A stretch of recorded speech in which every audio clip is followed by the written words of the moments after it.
Hello mga kabibig! Welcome back sa ating bagong YouTube channel. Ito ang pinakamaingay na YouTuber sa balatang YouTube. Ako si Kabibig, maglabak-labak ka with evidence. Naku mga kabibig, parang laglagan na ito. Opo mga kabibig.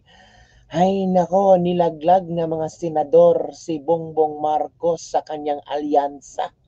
Ano nangyari kabibig? Ikinahihiya nga ba ng mga ilang senador si Bongbong Marcos dahil siya ang unang tumira sa oposisyon. Sinabihan pa niyang namimili ng suka o naging suka. Kaya uso ngayon ang team suka versus team sinusuka. Naku mga kabibig, ito na ba ang maging dahilan na para bumagsak ang administrasyon na mga senador? Paano yan mga kabibig? Ang mga tao ay parang biglang hindi naganahan sa estilo ni Bongbong Marcos na tira ng tira, negative campaigning mga kabibig. Kaya nga sabi ng ilang mga netizen, para yatang ikinahihiya, nilaglag ng mga ilang senador si Bongbong Marcos. Totoo nga ba ito mga kabibig? Kung ganun ay delikadong matatalo sila mga kabibig. Ay nako, ano kaya ang maging bagong strategiya nila para matabunan yung unang ginawa ni VVM na parang inaway ang oposisyon? Ano ba nangyari ngayon ay mga kabibig? So eto kabibig manood tayo ng isang video kung saan si Erwin Tulfo pa naman ang number 1 na senador ngayon. Ang nangyari is parang ramdam ni Erwin Tulfo ang negative effect sa ginawang panglalait ni Bongbong Marcos sa oposisyon ng mga senador. Nga bumili na ng suka tapos nagsubmit ng COC. O ito kabibig manood tayo. Pahiya yata si Erwin Tulfo. Ulo ay bagamat siya po ay Pangulo natin, pero hindi po siyang kandidato. So, meron po siyang idea, may opinion. Nag-usap-usap na po itong alyansa na we will stay away from negative campaigning. Stay away from negative campaigning. So, nahalata ninyo na negative feedback ang nagawa ni Bongbong Marcos. Hindi kasi ninyo hindi niyo nabigyan ng advice si BBM na wag umatake. Hindi binasa ang script ba? Kaya maraming sinibak kahapon. Maraming sinibak kasi mali-mali at talagang negative campaigning ang ginawa ni BBM kahapon mga kabibig. Kaya takot itong mga senador na ito kasi ang pangalan ng kanilang grupo ngayon ay Team Sinusuka. Team Polvoron daw. Inunahan nyo kasi. Sinabi nyo mga suka yung kabila natural na triggered ron. Diba? O ito pa. Siguro, lahat naman ho kami ng mga kasama ko rito, we will just base it on our performance. Hindi po namin papanatan yung kabila.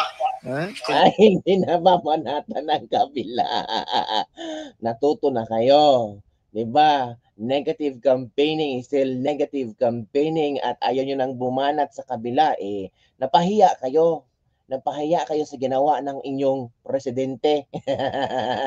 Hindi, ilalaglag ho namin yung mga nagawa. Kumpiyansa po ako na itong mga kasama ko ngayon dito may ginawa. Either sa local government, sa Kongreso, sa Senado, may mga alam naman ho ninyo, you being the media, na I'm sure na Dario din po lahat ito ngayon, 3 senador po, 4 po. Manny Pacquiao in the Senate before, Senator Bings, Senator Soto, Senator Tolentino, and then sa local government, si DILG, and then si Mayor Agin Pinay. Sa Congress po ako and si Congressman Villar. May mga ginawa po. So it will be more on performance-based.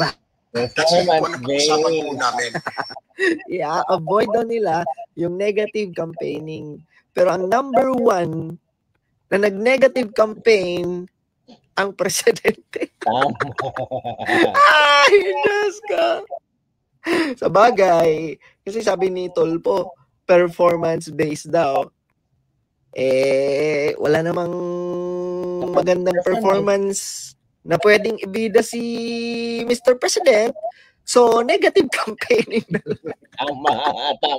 Ay, Diyos ko. Diyos Diyos ko.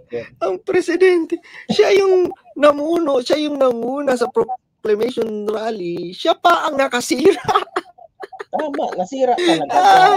Tapos yung mga kandidato ni Mr. President, ang sinasabi, hindi daw magpapatutsada na sa ibang kandidato, mag-focus na lang daw sa performance. Kasi bakit? Inulan kayo ng batikos? Tama. O, yun ang mga kabibig. Yun ang negative effects sa negative campaigning. Itama lang ang strategiya ni Bato de la Rosa na paunahin muna natin silang proclamation rally. Ang ginawa ni Bato de la Rosa ay pumunta muna sa simbahan. Nanalangin sila. Itong kang Mike Marcos, pumunta ba sa simbahan? Humingi ba ng bendisyon sa Panginoon? Hindi. Ang ginawa nila, nag-proclamation rally, nanira pa si BBM. Siya pa ang unang tumayo, tapos sinabihan niya kung ano-ano yung kabilang oposisyon, negatibo sa mga tao.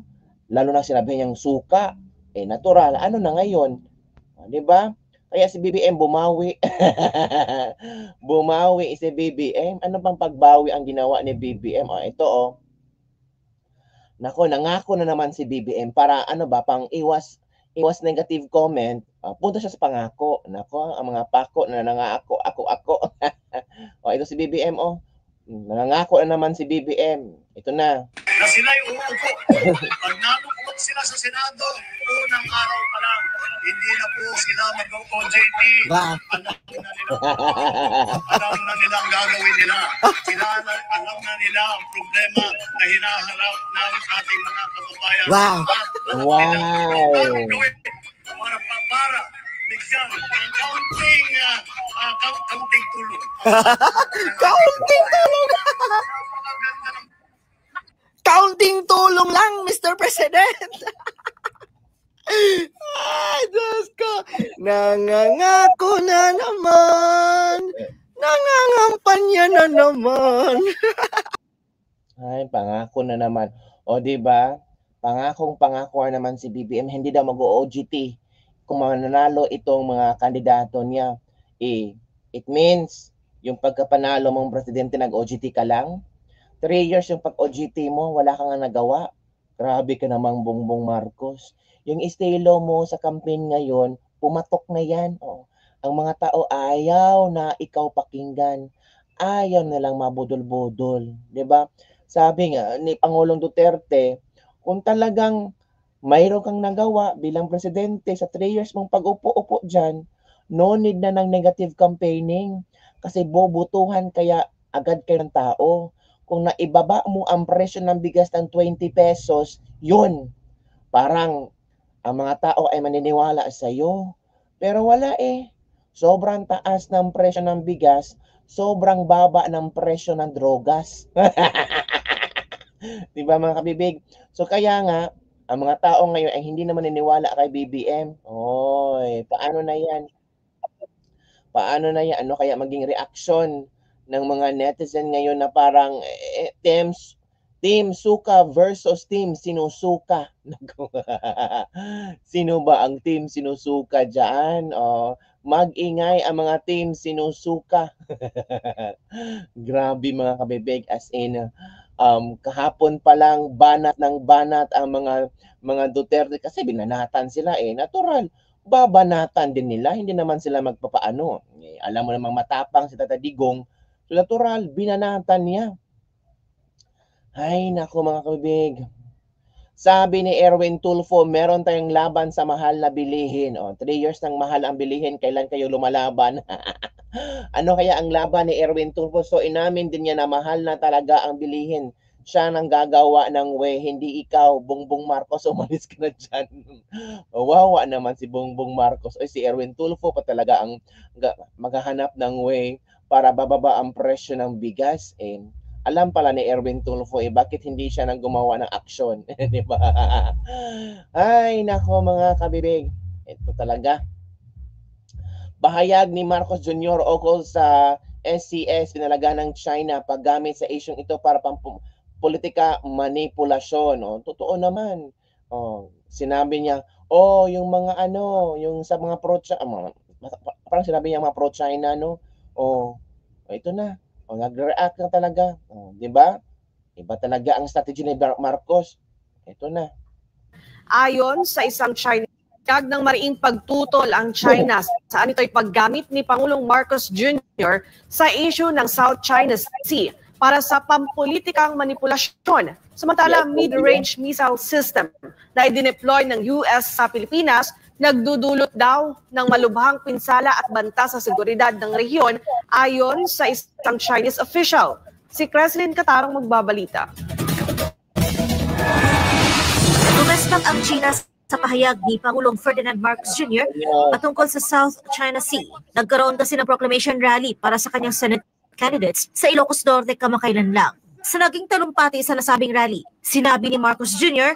na wala sa kanyang mga kandidato ang pumapalakpak sa China o nagbubunyi kapag binobomba ng tubig ng Chinese Coast Guard ang Coast Guard vessels ng Pilipinas sa South China Sea. Tugon naman dito ni Chinese Foreign Ministry spokesperson Guo Jiakun, hindi magpapakundangan ang sinumang Chino sa pagbibigay ng angkop at lehitimong tugon na hindi gumagawa ng anumang aksyon kapag ang China ay nahaharap sa mga paglabag at provokasyon na ginagawa ng Pilipinas. Dagdag ng Chinese official, tutol ang China sa paggamit sa isyu ng South China Sea para sa mga layuning politika. Patungkol naman sa dineploy ng Estados Unidos na mid-range capability missile system sa Pilipinas ay muling nagpahayag ng mariin na pagtutol dito ang China.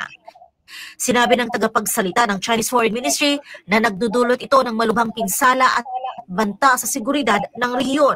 Dagdag pa ni Guo Jiakun, sumisira rin ito sa kapayapaan at katatagan ng rehiyon at nagpapahina sa mga lehitimong interes sa seguridad ng iba pang mga bansa. Ang naturang pahayag ay matapos hamunin ni Marcos Jr. ang China na tigilan ang mga agresibo nitong aksyon kaugnay ng isyu sa pinag-aagawang teritoryo para pag-isipan niyang ibalik sa US ang Typhoon missile system.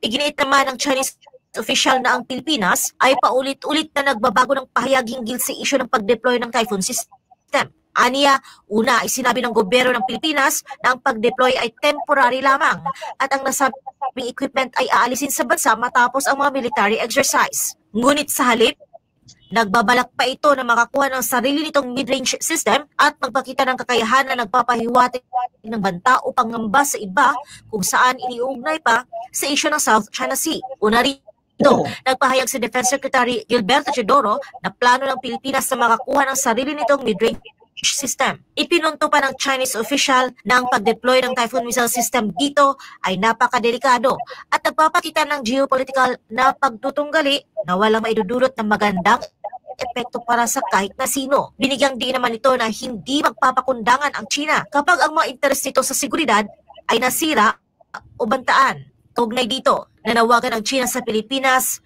na baguhin ang direksyon nito at gumawa ng mga desisyong pang-estratehiya na maglilingkod sa interes ng Pilipinas at ng kanyang mamamayan. Para sa Diyos. Tingnan niyo kabibig. Tingnan niyo ang ginawa ni Marcos. Nako, kung susugurin na tayo ng China. Sino ang unang ibibigay natin? Si Marcos. Ano na nangyari? Diba? Nag-react na ang China. Huwag yung gamitin ang South China Sea. Huwag yung gamitin ang China para sa inyong mga politika-politika dyan. Ang daming ang problema sa Pilipinas, sinagamit nyo pa ang China. Yun na kabibig. Yun na nangyari ngayon. Diba? Hirit ang hirit si Marcos. Walang alam sa script. Basa ng basa. Basta lang makakuha ng simpatya ng mga tao.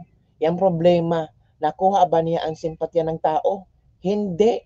Mas lalong nagalit ang mga tao sa kanyang ginagawa. Mas lalong kinamumuhian si Marcos, lalo na ang kanyang senatorial slate. So tinatawag silang Team Bangag, Team Polboron, Team Sinusuka. Saan galing yan? Galing sa kanila. Sila ang unang gumawa ng hakbang para ang mga tao ay magagalit sa kanila. Ano ngayon? Inulan ng batikos. Ang ginawa ni Marcos, pahinay-hinay na. Nangangako na naman na itong uupo ng mga senador, hindi ito mag-OGT. Unang salang pa lang, trabaho agad. Ano ba to? Parang unang upo ko, 20 pesos ang bigas. Nasaan na ngayon? So maniniwala pa ba ang tao nito? Mas lalong